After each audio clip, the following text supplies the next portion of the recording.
Hello and welcome to another episode in The Power of Your Story, where I interview entrepreneurs as to how they got to the path of their life purpose and what they're doing now. And today I'm introducing you to Pei Ming Sun, Pei Ming Sun, sorry, otherwise known as Sunny.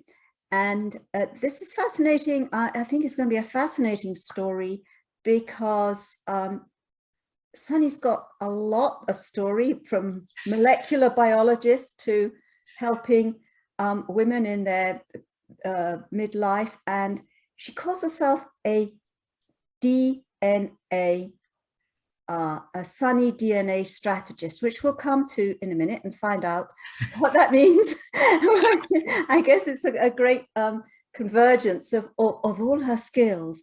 But for you, when you're watching, our story and our pasts, our mistakes, our trials, our tribulations often feed to your story now. And I don't know if you've ever felt the why me. I certainly have, and I know Sunny has. And so join us for this story of how she turned her why me to my why. Sunny, welcome. It's a pleasure to have you join us. Oh, thank you. Thank you, Marianne, and everybody watching this. It is just my pleasure. And I'm in the United States, so appreciate the flexibility, Marianne, able to accommodate it so we can meet this amazing interview together. And yes, I mean, this is, I'm just looking forward to that. And actually, when Marianne say term, white meat become my why, it was the title of my book. And then I think, maybe that is, so I actually have 3 different titles, and I will add people to choose. So I'd like that white meat and my why, but people say this is not really, but I say, okay, so I choose the other one. But thank you, Marianne, to mention that. I mean, really, we all have the moments about white meat, right? A lot, not only on one. I think yes, all of us, if we're honest, I've done it sometimes. Why does this always happen to me? Blah, blah, blah. It happens. Yeah. And I'm sure you watching can relate to at least a few incidences when you feel like that. But Sunny, tell us a little bit, just briefly, your title is quite intriguing. Sunny, like DNA strategist. So yes, what does that mean? Well, I mean, a lot of people first time hear DNA, think about all like heritage, my parents, I have a DNA found somewhere. For me, it was the science, because I was a molecular biologist by trades. All right. When I'm in college, I'm studying microbiology, but the strong things is the microbial genetics. Because when we get into the genetic, it's all the backbone of how the gene on and off. I was just like so fascinated about it. Right. And so I came to United States and get further education in molecular biology. And through the journey, I also learned a pharmaceutical as a scientist for 11 years. So all this hands-on and love the DNA and curious about what things happening around life. And in the recent year, I actually find out that might be just my call, because I have this energy and knowledge about DNA. But through my journey, I become single mom. Then I'm still working at a corporation at that time. And I also discover one of my son, the second son, has a genetic terminal disease. And the doctor said there's no cure because in genetic level. But, as a biologist, I really think, no, you should have a way, So I going through, follow the clinical trials, all was that. And I have to say, yes, we are not that far in the technology at this point. But all this became to think about, so, we talk about everybody has a birthright, right? So we're coming here to thrive. But what happened to people just like my son? They're born with defect gene, and they're going to be, totally different than normal people.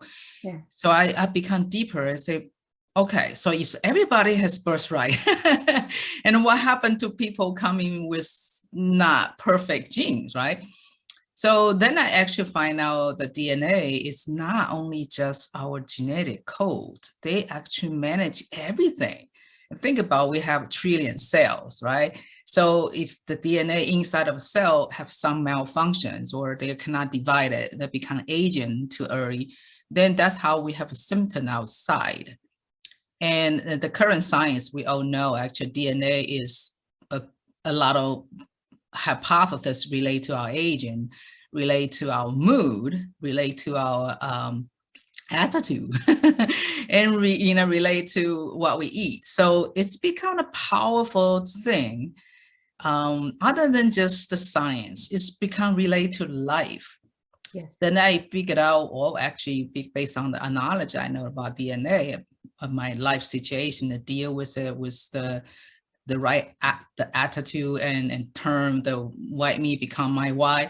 And I think I can definitely have strategies from East and West and offer to people maybe stuck in the same place I was. So that's become the DNA Sunny, plus I gave the shining and lights, Sunny DNA strategist. That's how I say that is my why. Lovely. So in a sense, you're shining the light on somebody's life and bringing the philosophy of East and West, as well as your scientific background, helping people sort of move forward and not just accept that they are where they are and that's their lot. Mm-hmm. Yeah. Beautiful. Yeah. So this is great. That's a molecular biologist. So you came from, I think, so if we just dial back, I think it's about 29, 30 years now. You started off, was it in Taiwan? Yes. Okay. And did you study there? Yeah, I studied microbiology in Taiwan, but strong in the genetics. But I came over to the United States into a program over in Maryland, and it's called biological sciences, but then it's still using the molecular biology to study amazing bacteria called cyanobacteria. It's like a greenish bacteria. They are archaeobacteria. That means they are like the beginning of the earth. They are there. And actually that cyanobacteria is also the one single organism create the ozone layer. Through million a year, they work together, they produce oxygen. So that is my bacteria. So it's all together is like, wow, the past, I can see that now. I'm 54. In the past, we get like, people put, so you go to the route, you think maybe like, I didn't choose it. But think about all this journey and the turning points, and I can see it perfectly match with who I am. All the knowledge I need to do, and all my journey with my family and my kids and myself, my name even is all kind of linking to the Sunny DNA thing. So I'm happy to say, yeah, maybe that's my why. Oh, that's amazing. That's amazing, and very interesting about the bacteria. And we have a lot of extra bacteria, don't we, with the microbiome? It's a fascinating subject. So you came still as a student. Did you have your children by then, or? I came here alone about just to study, and I'm not sure, I will stay here because all my family is still in Taiwan, right? Yes. But I like that freedom taste. Like I'm alone. For some reason, I like to be alone. So I still connect with everybody, but I enjoy that moments. I exploring, I'm the one open eyes, and I don't need anybody tell me what is this. I can find it through book, through just to play with it. So I like that feeling, that the freedom taste. Because you can think about like Taiwan is similar, like all the Chinese, Japanese, they all have a very strong social conditioning structure. So if you have a role and function, and certain people born in a certain family, you kind of nail about what you are supposed to do. Otherwise, your family will totally nagging you and say, no, you should do this. And the neighbor, even will say, you know, she should do this, she should do. So I thought, huh, I just feel that I need a different way of living. So when I came here to study, and of course it's struggling because I don't speak that much English, everything. Oh, okay. And I don't know how to cook. I don't know how to drive. You know, I don't know how to you do a had lot to of do things. your research all in English as well. Yeah. So the So first year I huge was like, shift. I cannot really communicate. Wow, that's So an yeah, so amazing you got a challenge. lot of changes, but train me to, because I think that's things I need to do.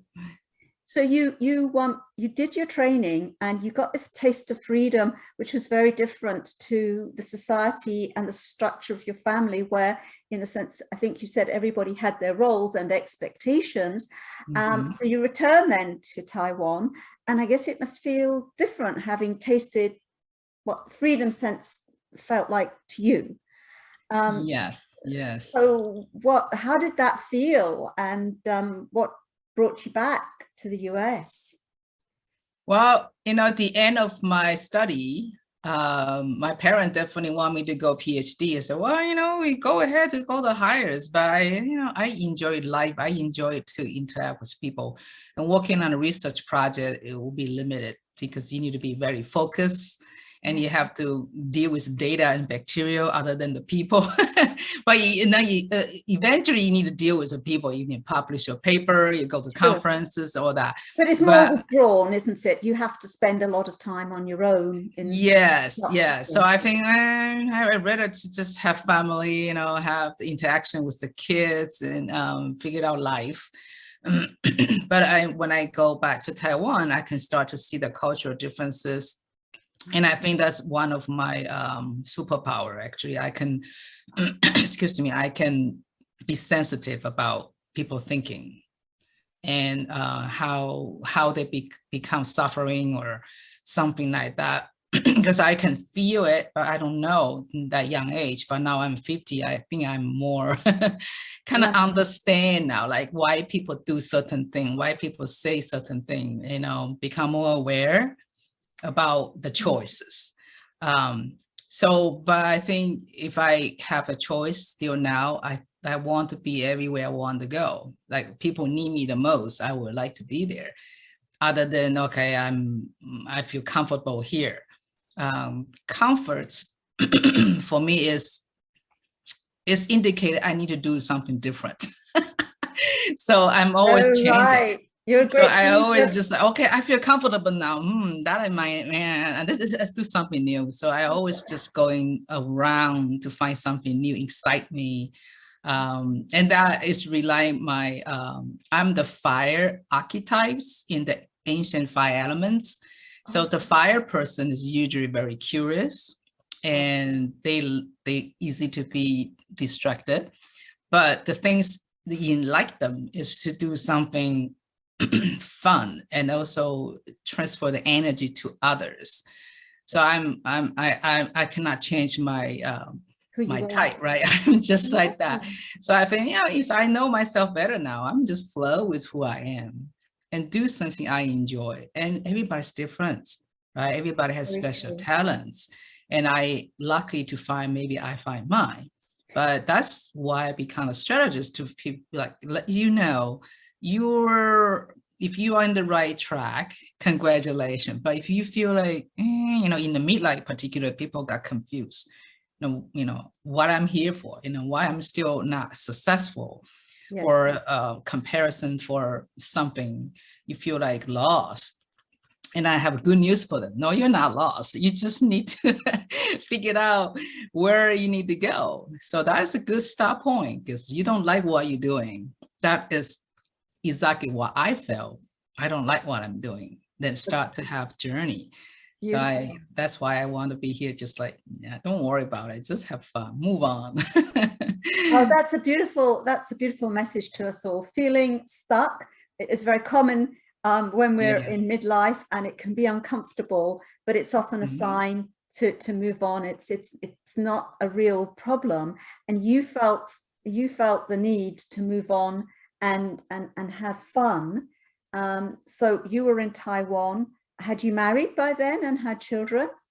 No, I came here just freshly graduated from college. So I landed here for 3 years to get my master. Then in that, I met another graduate student from China.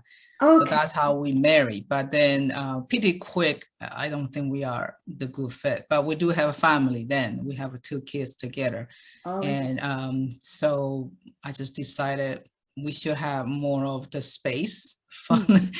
So we don't need to fight for something we don't have totally it's the same value anyway. You know, you don't have any the end goal for it. So we become yeah. friends. Oh, And well, so that is fine. But I think the really turning point for me is when I find out my younger son has this called Duchenne muscular dystrophy. That is the genetic problem for 1 in every 30,000 kids, particular boy we have. So then at the shift, the focus on helping other become better scientists and shifted to how can I help him? You know, he's only one person. I think everybody can be good scientists, but he need me, right? So I think how that old turning were you point would when be you, like, okay, if I don't do this and I gonna regret. So I rather to give up everything I thought I should be and to focus on this, something I really need to do. And when he was 7, the doctor said, well, he won't live past 20 because that's the norm, everybody. And through the process, we lose all the muscle, including the hearts and lung. And so he's there, he's 25, will be for this year. And so through the journey, I can see his resilience. You know, he's just living the moment. We focus on abilities, you know, because gradually we're losing a lot of things, but we just change with him. We modify the house, we buy a van, we have all this equipment. He can still communicate in the internet, then do some surgery to make him feel better. You know, otherwise his hand and everything will be curving. So we do a lot of things through the journey, and I really think from him I can learn so much. And also people say, well, you are, you know, the mother, you know, single parents and providers and survival. And I think, well, that's just because I focus on that goal. I want him to feel his short life is worth living. that's beautiful. So Really. that I think that turning point for me to be more of like, okay, so why me? You know, I'm not ready. I cannot do this. And look back, gosh, I did it, right? You did it. Almost 20 years. How old was he, Sonny, when he was diagnosed? So you mean like when? How old was your son when you were 7. told that? Yeah, when he was 7. Oh, he Yeah. was actually 7 when they said it. But actually that's genetic. He born with it, but nobody know what it is. Because we go to 5 different doctors. I see he's different than I have 2 sons. So my older son is very advanced in developments, but he's different. He's quiet. He never crawl.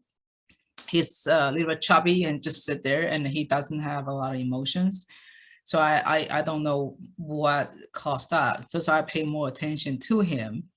And so I bring to the doctor, I move. So I say, okay, what did you, he just said, it's just like a milestone delay, because I don't have history about genetic problem. I'm the carrier, my mother's carrier too, but we never has anybody in our family has the symptom.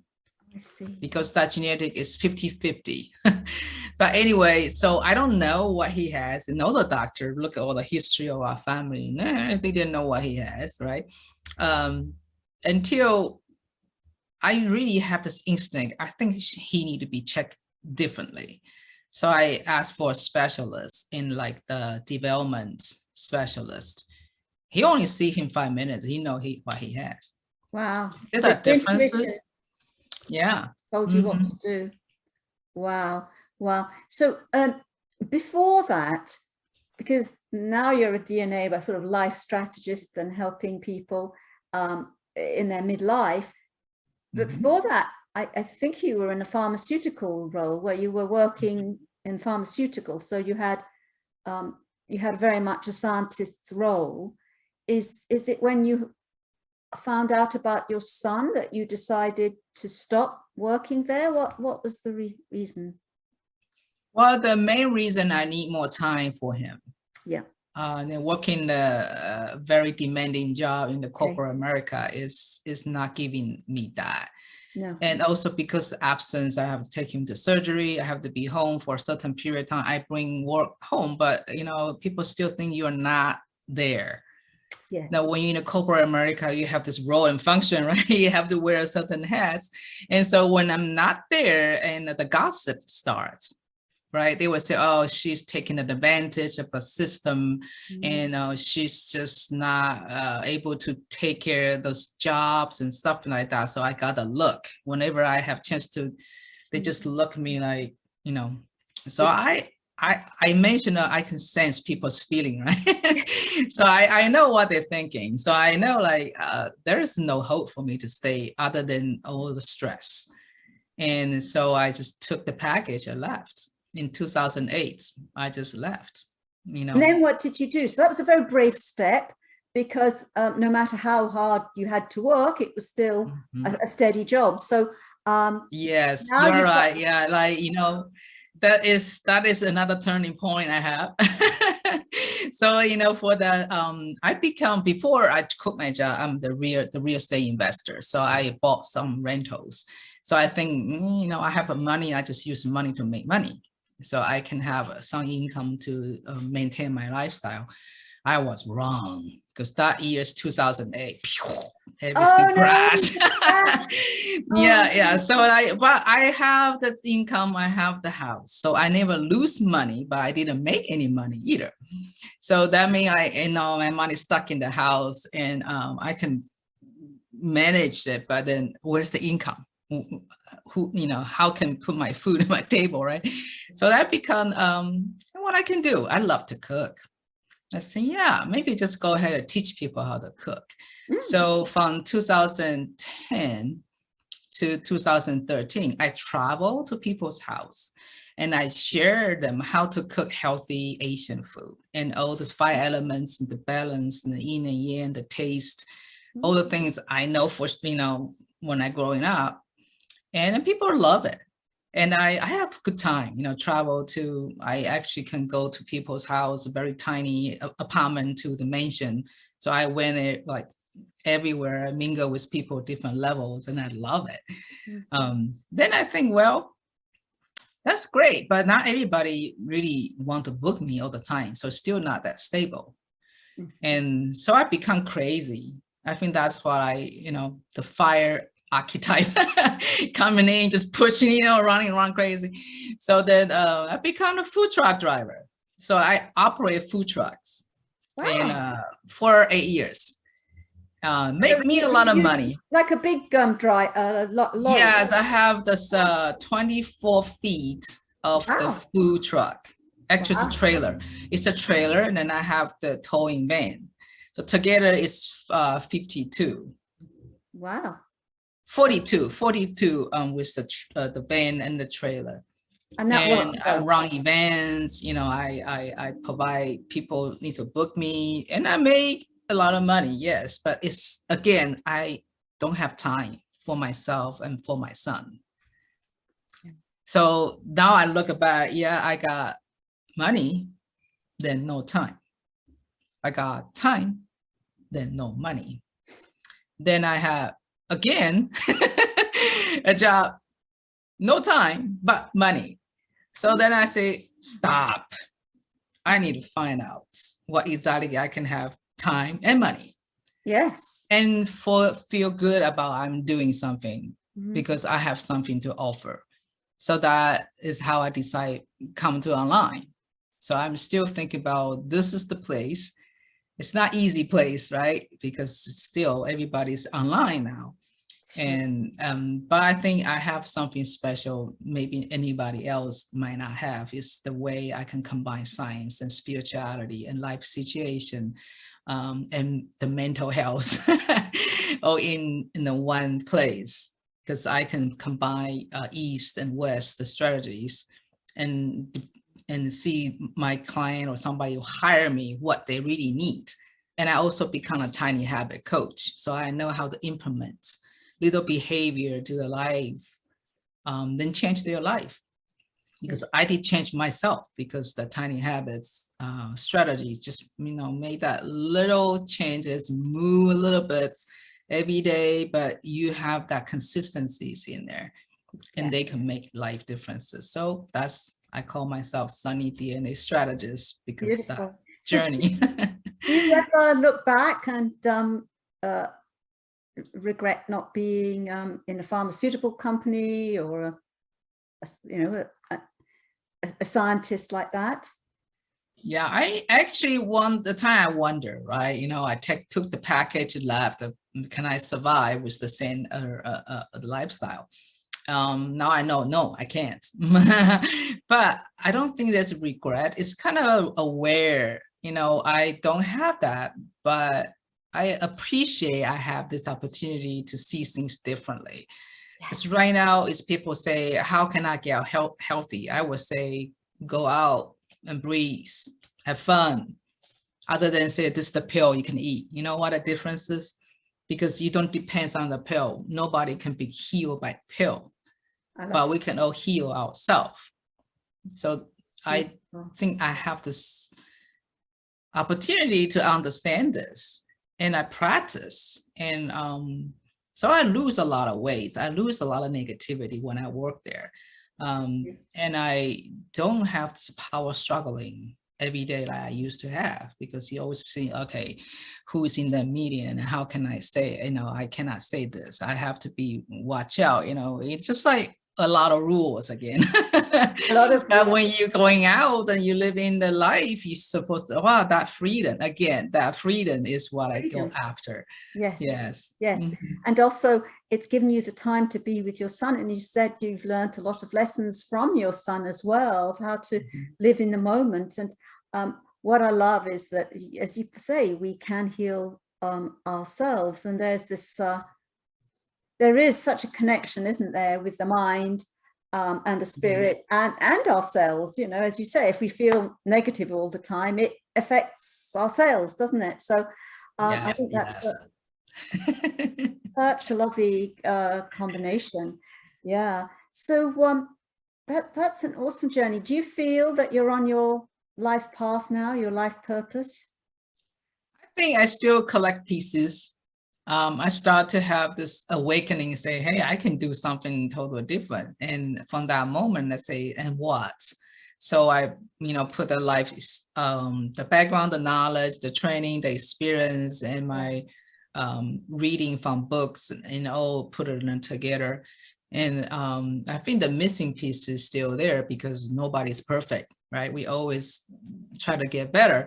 But it's just because that drive want to get better, we can start to connect more dots. So I think I am moving, other than sitting and wait. I'm moving toward to the path I'm supposed to go. And in the journey, I like people kind of talk about the train ride, right? So you keep running, and people coming and going. So you always have this different moment. You maybe has connection with certain people, and they may be gone, or they lost, whatever you say, they just not there. But that's the life. We always have people coming and going. So I will think about, I think I'm in the train, but now I start to open my eyes to treasure whoever on board for a while, even they might not be present to be with, but they need to be there for a reason. So why not just enjoy the moment when you share with that person, and they leave, and someone sit there a little longer, someone sit there shorter, that's their choice. So just enjoy the ride. Enjoy the ride, that's beautiful. And that's a lovely point. I think you listening would agree, you might also be in a dynamic situation, feeling maybe you're on your life path, maybe on your purpose, but maybe not. And it's quite helpful to listen to Sunny's story, that it's a progressive step-by-step journey, and you get signs along the way. So as long as you're moving, and you're moving in the direction and being yourself, that's you'll get guidance. And I love what you just mentioned, Sunny, about really living in the moment. It's very much, I would imagine, a huge lesson that you've learned from your son, a very powerful one, of living in the moment, enjoying the moment, because it's something we in the West often forget. You know, time can go so quickly, and we can be so focused that actually really to be present in that moment and enjoy it for whatever it has to offer is a very special gift. Sunny, is there anything, before we start to wrap up, have you got anything in particular, any words of wisdom that you'd like to mention? Well, something based on my Eastern philosophy background, I need to share that we are all paradoxical. So something we think we need to go forward, but maybe the truth we need to go backward. So that's how I start to have this particular dance about, you know, why do I need to go this, or do I need to actually focus on here? And we will have more wisdom to master the dance, but we do need to know we are paradoxical, so nothing is straight. We always have the zigzag and balance, right? And you mentioned about the West. Yes, I think I definitely can see that. But I'm lucky to grow in the East in the time they are not very stressful. Like people right now couldn't know the different lifestyle, but I witness. So that's how I know it's a different way of living. You can still be happy. You don't need a lot of things. Because when the time my parents, they moved from China to Taiwan, they lose everything, the relatives, the land, the money, they have nothing. The education, they are not even recognized because there's no record. Like, how can you tell you have someone? You just don't have any documents, right? So they build up on nothing. And I have so many people surround when I was young. I see them, they're so happy. They help one another. They live in the village. They you know, somebody's kids need help, or the parent have to go, they take care of their kids, you know. And so that way I see, you know, we all powerful. We have all this called neighbors and families, right? And they're happy. We don't need to have a lot of, we even don't close our door. Like the door is always open, and we can just go to people's house and eat their food and do whatever. The kids just have a lot of fun, right? And that is the way I grow up. And that's where I know people don't need things to feel contented, you know, to really thrive, because they all thrive because everybody happy, and things become possible. And that's how I want to share that, like, you know, there's really the power is within us. Once we know we have everything we need, and the power start to show up. But if we always seeking out, thinking I need to get that degree, I need to get this money, I have to ride this car, I have to have certain things, they usually is a longer journey because that is paradoxical again. So you waste the money to chase other than focus on all you have. And that is hoping somebody can figure out that's another dance we can do in life. That's beautiful words of wisdom. Thank you so much, Sunny. So you listening, you have a dance to perform, and sometimes it's zigzag, occasionally it goes backwards, but it will go forward because we're paradoxical. And you don't need, no matter how much we in the West talk about materialism, actually that's not what makes you happy. It's really the powers within you, and community and connection and support to bring you your happiness and keep you going on your true path. That's really a beautiful, beautiful way to finish. Thank you for watching. I will leave Sunny's connection in the show notes, and I'll also leave details how to connect with me in case you want to learn to craft your story, and also to shift whether and perceive whether stories are empowering you or disempowering you, because how we view and the narrative has a huge impact about how we carry our life forward. And you heard how Sunny mentioned how she started to release a lot of negativity, and it made a difference. And it makes a difference from all of us. And it's to just the awareness is a huge power. And let's leave you with that message. The power is within you. Stories are powerful and they will help you move forward. Sunny, thank you so much for joining us. It's been a great pleasure and an honor to have you. Oh, thank you so much, Marianne. Yeah, Happy New Year too, because this is just starting the Chinese lunar calendar. We are the second day in the year of Tiger. So wish everybody has prosperity, happiness, and longevity. Oh, that's beautiful. And likewise, that's lovely. Yes, wishing you all that as well. Take care. Thank you so much for watching. Thanks very much. And thanks, Sunny. Thank you. Enjoy your day.